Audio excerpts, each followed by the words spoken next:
Analysis क्या बोलता है, ठीक है। रिस्क का मतलब क्या होता है, पहले हम वो देखते हैं, ठीक है। Risk refers to possibility of an outcome differing from what was expected, ठीक है।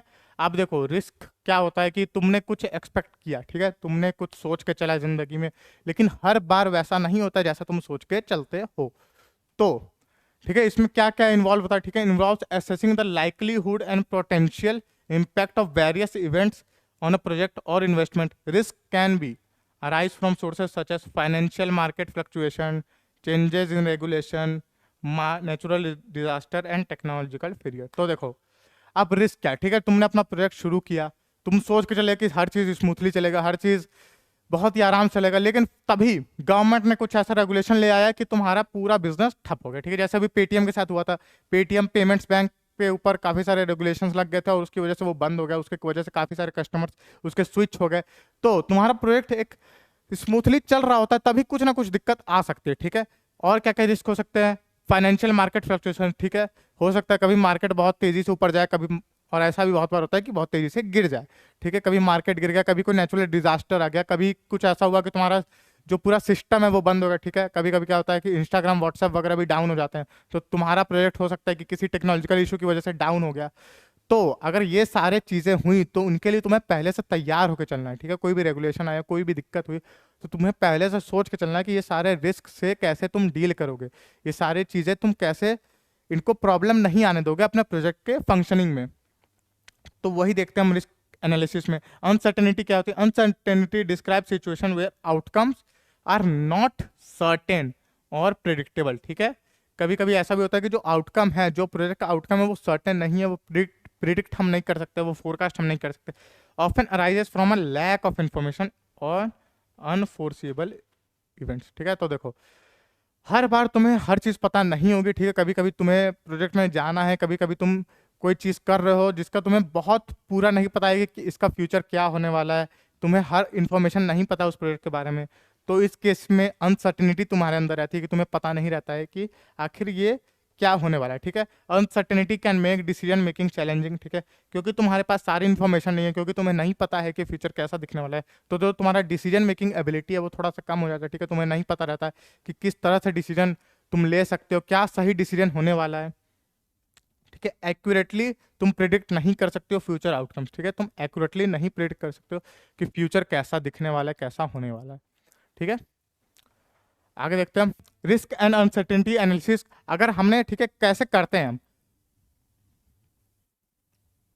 तो अब हम देखते हैं कि रिस्क एंड अनसर्टेनिटी एनालिसिस हम करते कैसे हैं, ठीक है, क्या क्या स्टेप्स होते हैं। तो सबसे पहले क्या है, involve systematically evolve evaluating risk and uncertainties to make inform decision, ठीक है। तुम्हें एक बार पता चल गया कि रिस्क और अनसर्टेनिटी क्या है, तो अब तुम जो एनालिसिस करोगे उसका, ठीक है, रिस्क एंड अनसर्टेनिटी एनालिसिस करेंगे, वो कैसे होगा। सबसे पहले क्या होता है, आइडेंटिफिकेशन, ठीक है। आइडेंटिफिकेशन, आइडेंटिफिकेशन में क्या होता है, we identify potential risk and uncertainties relevant to the project, ठीक है। क्या क्या रिस्क हैं, क्या क्या अनसर्टेनिटी है तुम्हारे प्रोजेक्ट में, क्या क्या दिक्कतें तुम्हारी आ सकती हैं, क्या क्या चीज़ें हैं जो तुम्हारे प्रोजेक्ट के स्मूथ फंक्शनिंग में बाधा डाल सकती है, ये सब चीज़ें तुम्हें आइडेंटिफाई करके रखना है। आइडेंटिफाई करने के बाद तुम असेस करोगे कि क्या चांसेस हैं उनके होने के, ठीक है। तुमने एक बार रिस्क आइडेंटिफाई कर लिया कि गवर्नमेंट चेंज हो सकती है, मार्केट गिर सकता है, तो तुम ये देखोगे कि कितने चांसेस हैं ये सब होने के, ठीक है। कितने चांसेस है गवर्नमेंट गिरने के, कितने चांसेस हैं मार्केट फ्लक्चुएट होने के, और क्या चांसेस है कि जो गवर्नमेंट नहीं आएगी वो ऐसे रेगुलेशन ले आए जो कि तुम्हारे बिजनेस को, तुम्हारे प्रोजेक्ट को दिक्कत दे सकती है, ठीक है। तो ये सब असेस कर लिया। असेस करने के बाद क्या करना होता है, मिटिगेशन, ठीक है। तुम्हें स्ट्रेटेजीज बनानी होती है, स्ट्रेटेजीज बनानी होती हैं इन सभी चीज़ों से डील करने के लिए, ठीक है। स्ट्रेटेजीज टू मिटिगेट और manage identified risk and implement safeguard diversifying investment of pursuing insurance, ठीक है। तुम्हें अगर पता है कि तुम्हारा बिजनेस गिर सकता है तो तुम इंश्योरेंस करा के रखोगे, तुम अपना जो इन्वेस्टमेंट है, ठीक है, उसे और अलग अलग प्रोजेक्ट्स में डालोगे, ठीक है, तुम डाइवर्सिफाई करोगे, तुम अपने जो भी तुम्हारा प्रोजेक्ट है, ठीक है, उसे सेव करोगे, उसे इन सारे रिस्क और अनसर्टेनिटीज से सेव करोगे, उनसे बचाओगे। इसके बाद क्या, मॉनिटरिंग, ठीक है, continuously monitoring the project investment to identify new risk, ठीक है। एक बार तुमने स्ट्रेटेजीज बना दी, एक बार तुमने सेव कर लिया, तो ऐसा थोड़ी ना कि तुम्हारे खत्म हो गए, सारी टेंशन खत्म हो गई, नई रिस्क आ सकती हैं, ठीक है, नए चैलेंजेस आ सकते हैं, तुम्हें उन सभी को क्लोजली मॉनिटर करते रहना है, कोई भी नए रिस्क या नए अनसर्टेनिटी से डील करने के लिए, ठीक है। Decision making, make decision making that minimize the negative impact of risk and uncertainty, ठीक है। तुम्हें ऐसे डिसीजंस लेने पड़ेंगे इन सभी चीज़ों को, ठीक है। सारी एनालिसिस, सारा असेसमेंट करने के बाद तुम्हें ऐसे डिसीजंस लेने पड़ेंगे जो कि तुम्हारा जो रिस्क ऑन अनसर्टेनिटी है, ठीक है, जो भी तुम्हारी दिक्कतें आ सकती हैं तो आप प्रोजेक्ट में, उसे मिनिमम से मिनिमम कर सके, उसे कम से कम कर सके, ठीक है। और मैक्सिमाइज अचीविंग डिजायर्ड आउटकम, ठीक है, जो भी तुम्हें अचीव करना है वो तुम्हें मदद कर सके ये करने में, ठीक है।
अब हम देखने जा रहे हैं कि जब हम एक नया वेंचर शुरू करते हैं, एक नया प्रोजेक्ट शुरू करते हैं, तो उसका फंड्स कहाँ से अरेंज करते हैं, ठीक है। उसका फंड्स आते कहाँ से?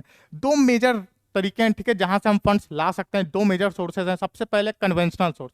कन्वेंशनल सोर्स क्या होता है?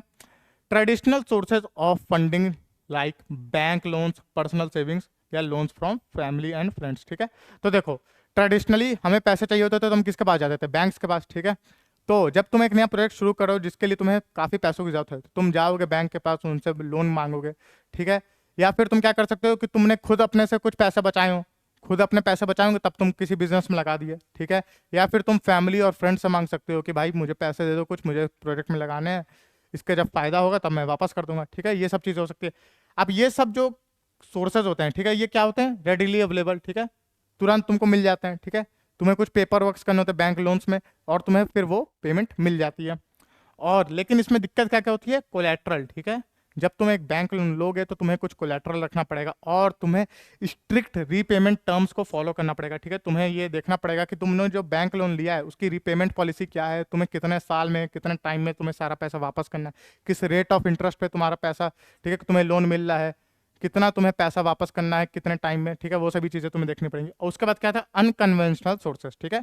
अनकन्वेंशनल सोर्सेज किसी भी कैपिटलिस्ट इकोनॉमी में अनकन्वेंशनल सोर्सेज काफ़ी ज़्यादा मैटर करते हैं न्यू वेंचर्स को स्टार्ट होने में। अब ये क्या क्या है ये सोर्सेज? ये है वेंचर कैपिटलिस्ट, ठीक है, venture capital, angel investment, crowd funding या फिर बूट स्ट्रैपिंग, ठीक है, बूट स्ट्रैपिंग। ये चार मेन मेथड्स हैं, ठीक है। इनको हम और डिटेल में आगे देखेंगे। चार मेन मेथड्स हैं अनकन्वेंशनल सोर्सेज के। इसमें क्या है? इसमें फ्लेक्सिबिलिटी मिलती है हमें, ठीक है, फ्लेक्सिबिलिटी मिलती है, और कोलेट्रल नहीं देना होता है हमें, ठीक है, कोलेट्रल नहीं देना होता है। इसमें हम क्या करते हैं? इसमें हम इक्विटी देते हैं, अपने बिजनेस की एक इक्विटी देते हैं, ठीक है, कुछ परसेंटेज इक्विटी हम जो भी डील करने के बाद हमें फाइनल होती है, ठीक है। जैसे शार्क टैंक में होता है कि किसी ने 5%, किसी ने 10% इक्विटी मांगी, तो वो हम देते हैं in return of some investment, ठीक है। But assessing them can be challenging, ठीक है, लेकिन ये थोड़ा सा चैलेंजिंग हो सकता है क्योंकि तुम इसे असेस उतने आसानी से नहीं कर सकते हो। अब क्या है? Central and state government initiative for promotion of startups in India, ठीक है। तो देखो, सेंट्रल गवर्नमेंट ने क्या क्या किया है? जब से 2014 में मोदी गवर्नमेंट आई है तब से उसने बहुत ज़्यादा काम किया स्टार्टअप्स के ऊपर, ठीक है, न्यू वेंचर्स को लॉन्च करने के ऊपर। 2016 में स्टार्टअप इंडिया लॉन्च किया था, ठीक है। उसके बाद से क्या क्या हुआ है? स्टार्टअप इंडिया से क्या क्या हुआ है? टैक्स एग्जम्पशन, ठीक है, टैक्स में एग्जम्पशन हुआ है, हमें फंडिंग सपोर्ट मिला है स्टार्टअप्स को, ठीक है, ईजियर रेगुलेटरी कंप्लायंस हो गया है, ठीक है। तो पहले क्या होता था, पहले स्टार्टअप अगर तुम्हें शुरू करना है तो तुम्हारे काफ़ी सारे पेपर वर्क होते थे, तुम्हें काफ़ी ज़्यादा टैक्स देने पड़ते थे, उतना फेवरेबल नहीं था न्यू वेंचर्स को स्टार्ट होने के लिए। लेकिन अब 2016 में स्टार्टअप इंडिया का काफ़ी आसान हो गया चीज़ें करना, ठीक है, काफ़ी आसान हो गया रजिस्टर करना अपना स्टार्टअप, काफ़ी आसान हो गया टैक्स को देना, ठीक है, टैक्स मेंटेन करना और रेगुलेटरी मेंटेन करना, ठीक है, तो ये सारी चीज़ें काफ़ी आसान हो गई हैं, ठीक है, फंडिंग सपोर्ट मिलना आसान हो गया, ठीक है। अब तुम्हें काफ़ी सारी ऐसे वेंचर्स भी लॉन्च किए, काफ़ी सारे ऐसे प्रोजेक्ट्स लॉन्च किए गवर्नमेंट ने जिससे स्टार्टअप्स को फंडिंग मिल सकती है, ठीक है, मुद्रा लोन्स वगैरह। तो ये सभी चीज़ें हैं, ठीक है, जिससे कि स्टार्टअप्स को फंडिंग मिल जाती है। और स्टेट गवर्नमेंट इनिशिएटिव्स भी हैं, ठीक है, स्टेट गवर्नमेंट में क्या क्या होता है, इंसेंटिव मिल जाते हैं, ठीक है, इंफ्रास्ट्रक्चर सपोर्ट मिलता है, स्किल डेवलपमेंट प्रोग्राम्स, ठीक है, काफ़ी सारे स्टेट्स क्या करते हैं, इस स्पेशल इकोनॉमिक जोन्स बना देते हैं, ठीक है, वहाँ पे क्या होता है कि वहाँ पे तुम अपना बिजनेस सेटअप कर सकते हो, वहाँ पे तुम्हें इंफ्रास्ट्रक्चर सपोर्ट मिलेगा, वहाँ पे गवर्नमेंट उतनी स्ट्रिक्ट रेगुलेट नहीं करेगी तुम्हें, ठीक है, तुम्हें फ़ायदे मिलेंगे, तुम्हें फंडिंग सपोर्ट मिलेगा। तो ये सभी चीज़ें, ठीक है, काफ़ी सारे स्टेट्स हैं जो कि ऐसा कर रही हैं और उन स्टेट्स को काफ़ी फ़ायदा भी हो रहा है, काफ़ी जल्दी जल्दी वो डेवलप भी कर रही हैं। तो हम देखने जा रहे हैं अनकन्वेंशनल सोर्सेज ऑफ फंड्स, ठीक है, जो भी स्टार्टअप शुरू होते हैं, ठीक है, उनको अनकन्वेंशनल जो सोर्सेज होते हैं जैसे एंजल इन्वेस्टमेंट हो गया, वेंचर कैपिटल हो गया, ये सब आखिर है क्या, ये सब हम देखते हैं, ठीक है। तो venture fund are funds manage by professional investor who provide capital to startup in exchange of equity ownership. तो देखो वेंचर कैपिटल फर्म्स होते हैं, ठीक है, वेंचर कैपिटल फर्म्स होती हैं, ये इन्वेस्टमेंट बैंकिंग की तरह ही होते हैं, ठीक है, ये क्या करती हैं कि अपने क्लाइंट से पैसा लेती हैं और वो पैसे को कंपनीज में लगा देती है। कौन सी कंपनीज, जिनकी डिमांड ज़्यादा होने वाली है, ठीक है, जो हाई पोटेंशियल कंपनीज हैं, जिनकी ग्रोथ बहुत ही एक्सपोनेंशियल होने वाली है, उनको एनालाइज करती है कि हाँ भाई इस कंपनी की बहुत एक्सपोनेंशियल ग्रोथ होने वाली है, ये उसमें पैसा लगाती है। फिर जब भी वो पैसे बन जाते हैं, ठीक है, वो पैसे बढ़ जाते हैं, तो जो प्रॉफिट होता है वो अपने क्लाइंट्स में बांट देती है। और क्या है example, angel investment. Angel investment क्या होता है, ये इंडिविजुअल्स होते हैं, ये कौन कौन से इंडिविजुअल्स होते हैं, जो मार्केट में पहले से हैं, जिनके पास पैसा है, जिनके पास एक्सपर्टीज है, जो सपोर्ट कर सकते हैं नए वेंचर्स को, ठीक है। तो ये आते हैं, ये बोलते हैं कि हाँ भाई तुम मुझे कुछ इक्विटी दो, मैं तुम्हें पैसे दूंगा, ठीक है। इसका बेस्ट एग्जाम्पल है शार्क टैंक। शार्क टैंक में जो भी लोग बैठे हैं, ठीक है, वो सभी एंजल इन्वेस्टर्स हैं, ठीक है। तो वो क्या करते हैं, वो इक्विटी लेते हैं, साथ ही साथ वो सपोर्ट प्रोवाइड करते हैं, ठीक है, सपोर्ट प्रोवाइड करते हैं, एक मेंटर की तरह बन जाते हैं वो नए वेंचर्स को, ठीक है, नए जो स्टार्टअप्स होते हैं उनके लिए एक मेंटर की तरह काम करते हैं, क्योंकि वो लोग मार्केट में रहे हैं काफ़ी टाइम से, वो जानते हैं मार्केट में किस तरह से आगे जाना होता है, किस तरह से अपना बिजनेस स्टैब्लिश करना होता है। उसके बाद क्या है, क्राउड फंडिंग, ठीक है। क्राउड फंडिंग क्या है, raising small amounts of money from a large number of people, ठीक है। तो इसमें क्या होता है, क्राउड फंडिंग, ठीक है, सिंपली समझ आ रहा है कि क्राउड है, उससे तुम पैसे जमा करो, ठीक है, लार्ज अमाउंट ऑफ पीपल से कुछ कुछ पैसे तुम मांग रहे हो, उसके बाद तुम क्राउड फंड करके अपना बिजनेस स्टार्ट करो, ठीक है। ये तुम कैसे कर सकते हो, ऑनलाइन प्लेटफॉर्म्स कर सकते हो, ठीक है। कंट्रीब्यूटर्स, जो भी तुम्हें पैसा दे रहा है वो क्या रिसीव करता है, कुछ रिवॉर्ड्स रिसीव करते हैं, ठीक है, इक्विटी रिसीव कर सकते हैं, या फिर प्री परचेज ऑफ प्रोडक्ट्स, ठीक है। मान लो तुमने सोचा कि तुम एक गेमिंग सर्विस बनाओगे, ठीक है, गेमिंग बनाओगे, ठीक है, उसके लिए तुम क्या चाहते हो कि तुम क्राउड फंड बनो, ठीक है। तो क्राउड फंड तुमने लिया, ठीक है, तुमने पहले क्राउड से पैसे ले लिए, उसका तुमने बोला कि जो भी जिन्होंने भी पैसे दिए थे उनको ये जो गेम है वो अर्ली एक्सेस पे मिल जाएगी, ठीक है, उन्हें ये गेम 1-2 महीने पहले मिल जाएगी बाकी जनरल पब्लिक से। तो ये हो सकता है, ठीक है। बूट स्ट्रैपिंग काफ़ी इसका नाम अभी चल रहा है, ठीक है।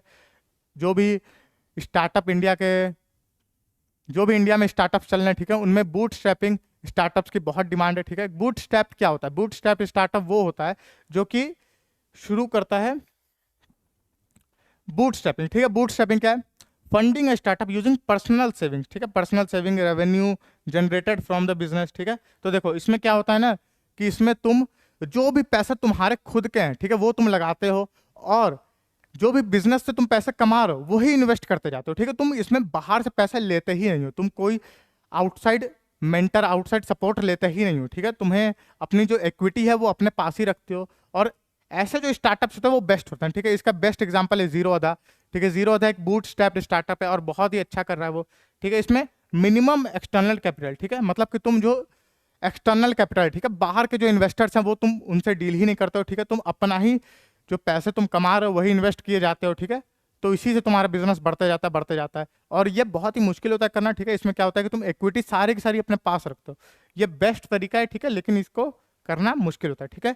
ये सेल्फ रिलायंस है, ठीक है, और ये रिसोर्सफुल है, ठीक है। इसमें मतलब कि तुम्हारे जो भी रिसोर्सेज है वो तुम्हारे पास ही रहते हैं, ठीक है। तुम अपना बिजनेस अपने प्रॉफिट से चलाना शुरू कर देते हो, ठीक है, तुम किसी और के सपोर्ट पे नहीं रहते हो, और ये तुम्हारे बिजनेस के लिए one of the best thing हो सकता है। तो इतना ही था, मिलते हैं अगले वीडियो में।